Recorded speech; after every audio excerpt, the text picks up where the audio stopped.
This afternoon, a woman dies in this house fire. Others were able to get out of the home. Annie Scholes is live at the scene down in Kenosha. Annie?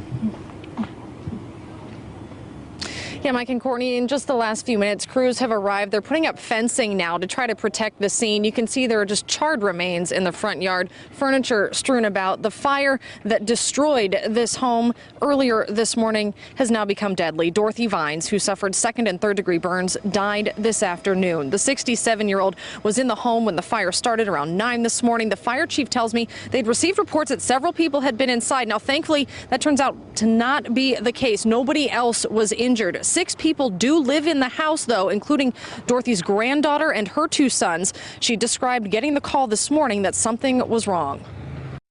She goes, "They can't find your grandma." And at that moment, I just panicked. I'm like, I don't care about the house. Where's my grandma? And then when I walked up here, nobody had any information. They didn't tell me that they found her or anything.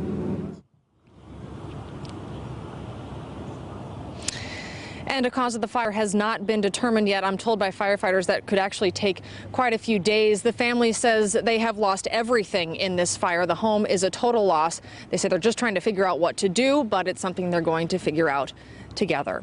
Reporting live in Kenosha, Annie Scholes, today's TMJ4. Yeah, unfortunately, it's more than just property. It's the loss of life also. Thank you, Annie. Melissa McCready was there while firefighters were on the scene. And she continues our team coverage.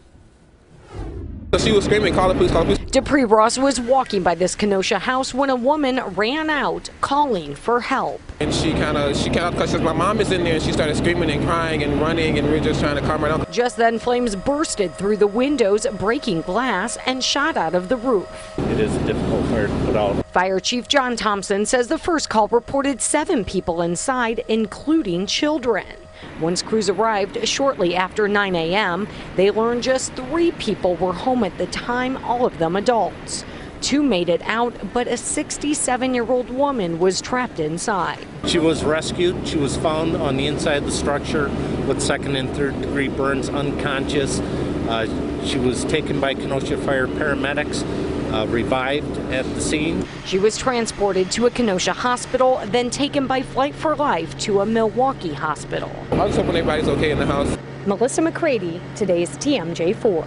And again, we did learn this afternoon that that 67-year-old woman indeed passed away. Investigators now trying to find out how the fire started. Another break.